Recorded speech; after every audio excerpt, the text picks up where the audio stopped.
Fast forward a year and a half, 2 years later, to me being this like kind of washed up dropout.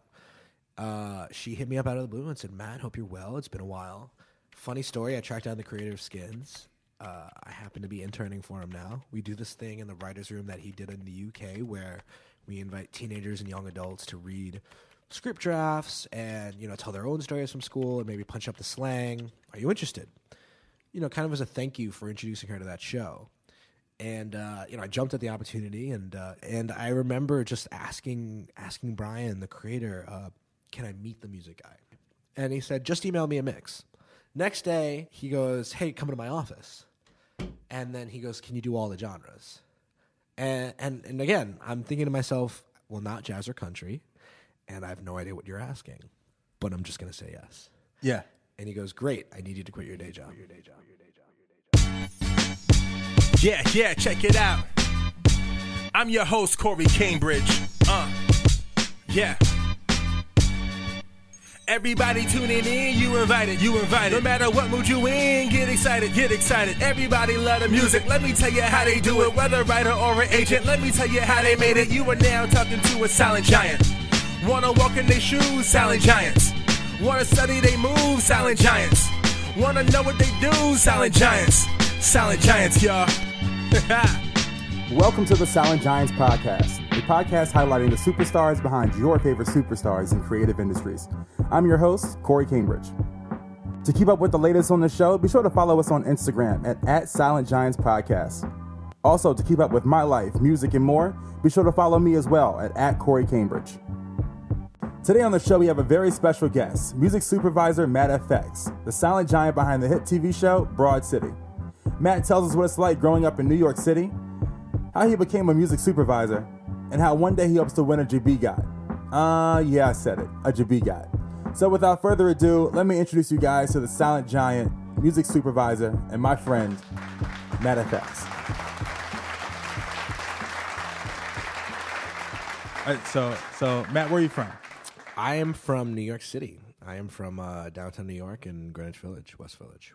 Okay, awesome. And so you've been here your whole life? I have lived in New York pretty much my entire life. I lived in New Zealand for a couple of years when I was a kid, when I was 4. I've spent a bunch of time in China and a little bit in the UK, but I was taken to the same apartment from the hospital that I live in today. And so how has being a New Yorker shaped your life? I think being in New York shapes someone in a very specific, kind of almost cultural way. I didn't realize for a really long time how special it was to be from New York. Growing up, I think my circle was small enough that all I knew was New York. And it wasn't until maybe kind of early teenager, tween days when I was touring around the country for the first time that I started to see other states and realize just how different it was, and start to realize that my identity as a citizen of the world is more tied into being a New Yorker than it is to being an American. Definitely a little later, kind of 17, 18, 19, when I was a college dropout, meeting kids moving to New York for the first time from Bumblefuck, Ohio, living in a shoebox off Myrtle Wyckoff, working at Urban Outfitters and going to the new school with $200,000 in college debt, that I realized how fortunate it was to be from New York. Because I wasn't one of the rich kids. Like, my parents are creatives, and it can be said that the wealth that we had growing up was more of like a cultural wealth than it was like a financial wealth. But my father was a conductor, so he worked in classical music basically his whole life. And your mom? My mother is very Chinese. If you've ever seen the show Modern Family, I'm basically Manny grown up in that I have an old Jewish dad who has raised children who are now adults and like kind of tired of raising kids, just wants to watch the game, and like a foreign trophy wife mom with a quick temper and a thick accent. And like I was that precocious, chubby, love letter writing, coffee drinking, pink suit wearing dork. Like that is our family. That is the three of us. The Beatles were the only alternative that my dad had to classical music. In the womb, my dad was on tour. Like my mom carried me through Mexico and the Netherlands and all of these different places. I want to take you to like leaving the happy time to like one of the most challenging times in your life.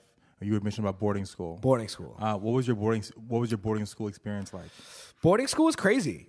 It was all boys, 33 kids, and we sang in church 5-6 times a week. We were performing every Tuesday, Wednesday, Thursday, and 3 times on Sundays.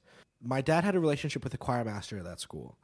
In that, every time they did a big concert, Handel's Messiah, something like that, 4 or 5 times a year, they used my dad's orchestra instead of an organist. And when my brother and I have a half brother who was from my dad's first marriage. He's 5 years older than me. When we were both born, my dad got the same phone call, which was congratulations, he's mine in 8 years. Wow! And so my parents paid $2,000 a year for me to have a full scholarship, tuition, room and board to the school. All they paid was $2,000 a year and my clothing costs, like the suit and stuff. And what were the challenges you faced at the school? Being in a grade of 9 kids that you have to sleep 10 feet away from and not being friends with a single one of them. Looking at all these kids, 7 of whom were white, and think to yourself, I am nothing like any of you. But I remember one time there's a kid in the grade above me, and he'd been bullying me all day, and he'd been saying yo mama jokes all day. And we were at the park, and this is now, he's in 8th grade, I'm in 7th grade, right, near the end of the school. And I said a yo mama joke back to this kid in the grade above me, and he had a single parent, his mom, right, was the only person in his life, and he took it real bad. Coming from a single parent home, bro. Yeah, but he had been bullying me for like an hour. He had been like taunting me. Yeah, but you hit a sweet spot. Right. And so he literally just like straight starts fighting me. Like not even like, and this kid was tall. He was like the basketball star of our school, if you could believe that we even played basketball. I'm crying, right? I've gotten the shit kicked out of me. It was like one of the most depressing times in my entire life. But I also look back on it so fondly because there is no other experience like, first of all, the musical training, but also, it's kind of like the army or something. Like it makes a man out of you. You lose something, but you also gain so much. After you left boarding school, you attended where? After I left boarding school, I went to LaGuardia High School, which is a public high school in Manhattan that the movie Fame is based off of. It's a performing arts school you have to audition to get into. Alumni include Al Pacino, Jennifer Aniston, Adrian Brody, Adrian Grenier, Khalees, Wayne's brothers, Nicki Minaj, Azealia Banks. Matt FX. Sure. Yeah. Name drop. Yeah. Yeah, exactly. And it's funny, actually, Azealia Banks was someone that I was friends with. She, in many ways, like introduced me to a lot of music that I didn't know. When I got to that school, I knew the Beatles, I knew NSYNC, and White Stripes, Linkin Park, like Yes. Like there was so much that I hadn't heard. Middle School Panty Droppers and Nelly, and like first time I heard Return of the Mac, I was like 18 years old, and so for someone to be so down to be like, oh no, you have to listen to Biggie and De La Soul and A Tribe Called Quest, and on the rock side you got to listen to the Strokes and you got to listen to this and that. Like she knew so much about indie rock from back in the day, and like obviously like grew up in Harlem. Like that girl breathed hip hop. Right. The way you describe her is like as a early on music mentor. A little bit, definitely. For someone like that, I'm a firm believer in the idea of being raised by a village, and there are a few different times in my life where I am so unbelievably grateful looking back on what they sort of imparted and bestowed on me, because had it not come from their knowledge and their experience, I don't think I could have ever gotten that from Wikipedia. You know what I mean? Yeah. I could have never gotten that from just reading some shit. It really is like someone imparting their experience on you. After high school, did you want to go to college?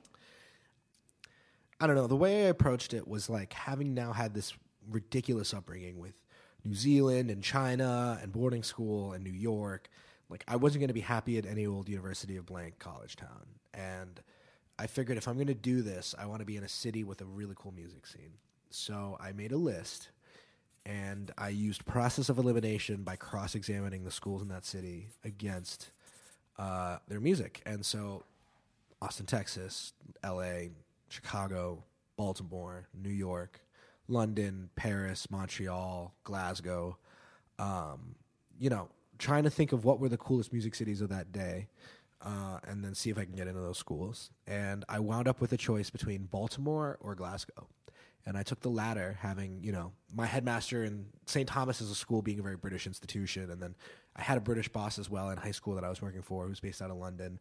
And, I've always been somewhat of an Anglophile. So, I hear Scotland's cool. I love Scottish bands. I love Scottish music. And so I was like, all right, let's give this a shot. And, no fault against the city. I think it's a very cool place, but it is not New York. I tie experiences very closely, I think, with the music I was listening to at the time as well. And, I have a very fond memory of those couple months. I think the thing is I was in a music program where I was learning things that my father had taught me, that St. Thomas had taught me, that LaGuardia had taught me for a fourth time. And, my advisor said it best. He said, look, you don't need a degree to be in a band. So I left. I went back to New York, and for a year and a half or 2 years, I kind of floundered. If this was a movie, you would get a montage with a cool song, and it would show every odd job I had. I was babysitting a 16-month-old boy named Atomic. I worked at a concierge mailbox service where I was giving Paul Rudd his mail and shipping $1,000 things to fucking Cannes Film Festival, just in the West Village, doing these odd job ninja jobs. I ran a food truck on the High Line for my half brother's cousin for a little while, just the most random ass part-time jobs. And then after a few months of that, after 6 months, 8 months of that shit, I got a call from a girl who I met while I was in high school. I invited this girl and her friends over to my house, and I showed them Skins, the British show. Mm-hmm. And at the time, one of her friends was someone who, as a junior in high school, had seen Rent on Broadway 135 times. Weird girl, and immediately became as obsessed with Skins as she was with Rent. Fast forward a year and a half, 2 years later, to me being this kind of washed up dropout. She hit me up out of the blue and said, Matt, hope you're well. It's been a while. Funny story, I tracked down the creator of Skins. I happen to be interning for him now. We do this thing in the writer's room that he did in the UK where we invite teenagers and young adults to read script drafts and, tell their own stories from school and maybe punch up the slang. Are you interested? Kind of as a thank you for introducing her to that show. And, I jumped at the opportunity, and I remember just asking Brian, the creator, can I meet the music guy? And he said, just email me a mix. Next day, he goes, hey, come to my office. And then he goes, can you do all the genres? And again, I'm thinking to myself, well, not jazz or country, and I have no idea what you're asking, but I'm just going to say yes. Yeah. And he goes, great, I need you to quit your day job. I've got a couple A&Rs coming over in a few hours. Why don't you stick around? Let's work out a little under-the-table hand signal, and you can indicate who I should go tell the fuck off. 2 hours later, 3 major label A&Rs walked into the office. And what was it that about your playlist that you selected that you think attracted? I think I've always had a pretty good idea of curation, and I've had a good idea of diverse taste, understanding the zeitgeist, understanding the sort of XY parameter of what young people like, whether we're talking on the pop side or on the left field sort of underground side. I try to represent both, knowing the show very, very well, and knowing kind of what an American version of that show should hopefully say. Because remember, Chingy started the British version. Clearly, they had no problems using American music. Right. So, flipping the script and using some foreign stuff, but also using some... Look, Azealia Banks' Slow Hands cover was on there. Yeah. Shout out. Freddie Gibbs was on there, and I don't know. I think that Brian saw the hunger in my eye, and he saw an opportunity there, and he knew I could do it. I don't know how he knew I could do it, because I didn't know what publishing was. I ordered a business card that said music curator. I ordered 500 copies until someone was like, oh, your title is supervisor, right? I don't know. It was so early days. I was so green, and I'm grateful for everyone I met. But back then, working on Skins, I didn't really know that many artists because I was so young. I was just a fan. And so, yeah, there were definitely a few calls I made early on. I was the first person to use Fantagram, Blood Orange, R.L. Grime, Aluna George, Freddie Gibbs. Like, come on. Like, I paid $600 for a Fantagram song that is now in Gillette commercials and Super Bowl commercials. Yeah. Like, I definitely called some things pretty early on. But at the time, there was no way to see that. At the time, they were just indie acts. Blood Orange hadn't even properly dropped. He was still Lightspeed Champion, which was an emo project signed to Domino. Domino had his publishing, and so they were down to administer the demos. I synced a demo of Sutphin Boulevard on Skins from his first album.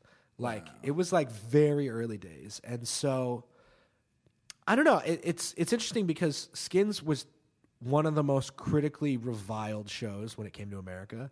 That show, the season finished before we got canceled, but the New York Times pretty early on printed the words child pornography in conjunction to the show. And from that point on, every single advertiser dropped out. And critics just hated on it. And so regardless of whether or not the show actually got better, no one was watching.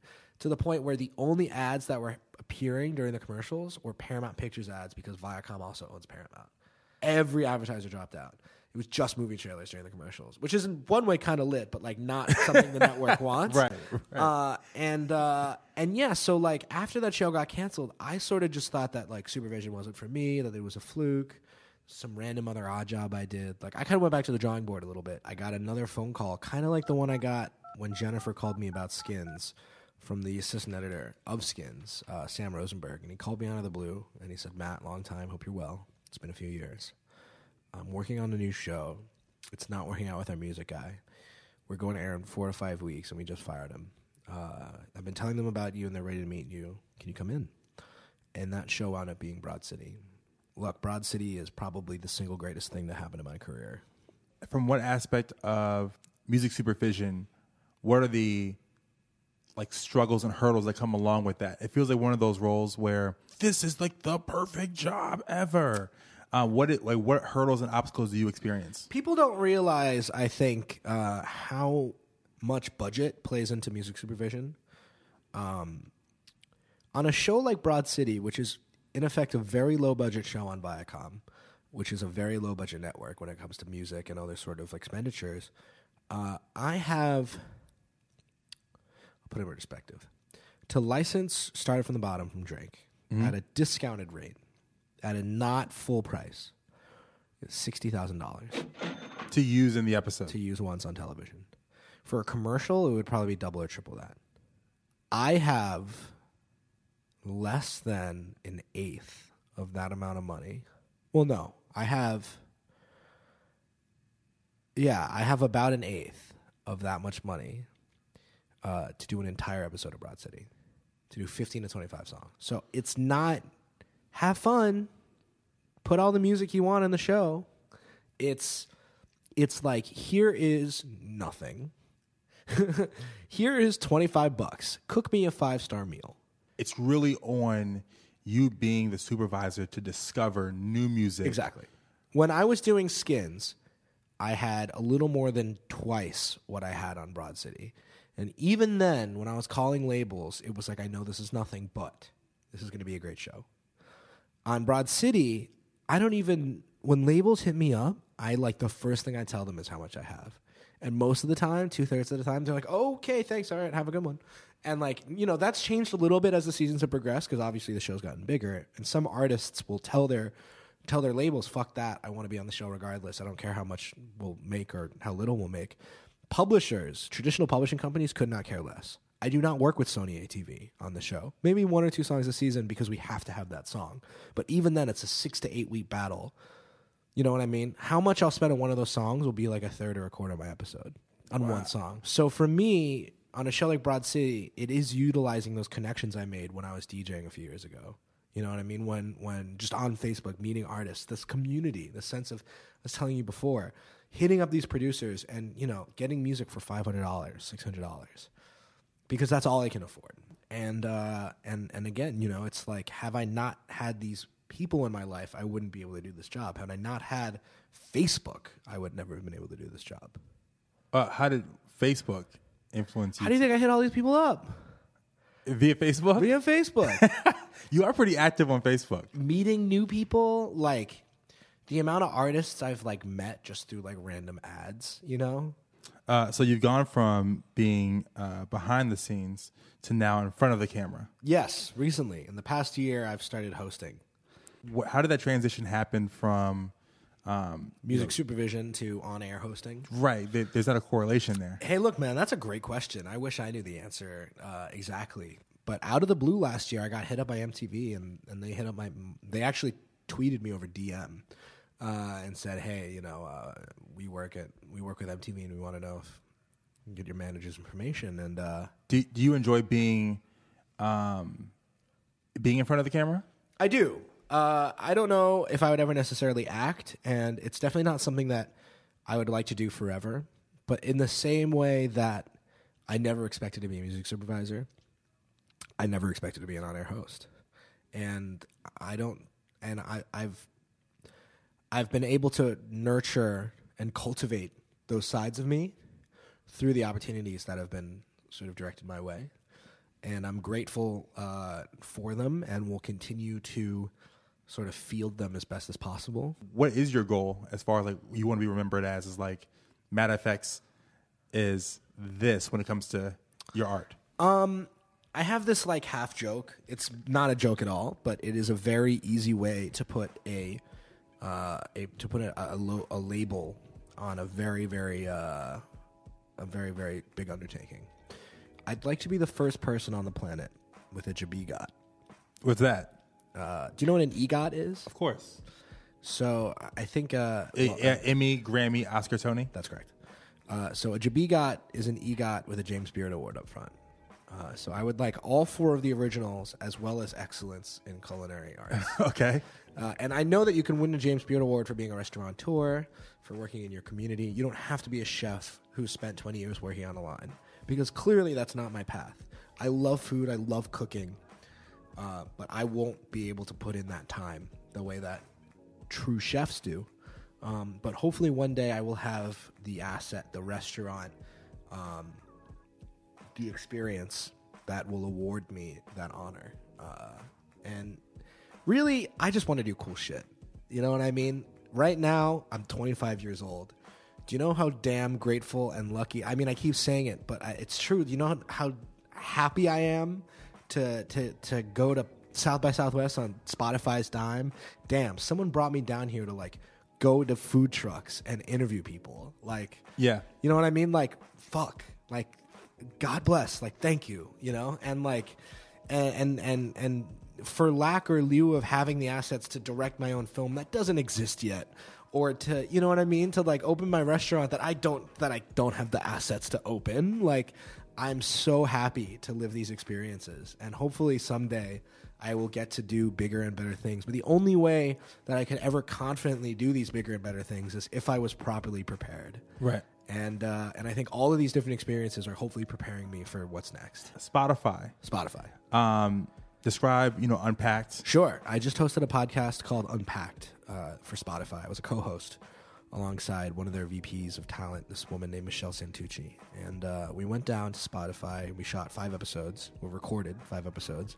They're about 20 minutes long, kind of very quick variety shows. But basically my role in the 2 co-hosts was kind of the man on the street. So they had me interview artists, attendees, event producers, food truck owners, pedicab drivers, anyone with a unique perspective on South by in Austin, Texas. Whether you grew up in Austin, lived there your whole life, or you just flew over 24 hours from South Africa to be there, and try to sort of capture sort of a full 3D image, if you will, in your head, audio only, of when it meant to be down there. Wow. And so, how was that experience? It was interesting. I think the thing about South by that, look, it was my first time. And again, I'm very happy to have was your first time at South by? First time in Austin, Texas. First time at South by. And very happy to be doing it under Spotify's wing. I'm so happy to have gone. And I think we did a very good job covering it. Will you be covering more festivals? I hope so. That's not something I can say right now, but I sure as hell hope so. When has it already been released? Yeah. If you go to the South by Southwest tab on Spotify, you will see the Unpacked logo, and there's 5 episodes up there. Boom. Well, Matt, man, thank you so much for being here on the show. Of course, man. Like, you're my brother. Thank you, man. You too.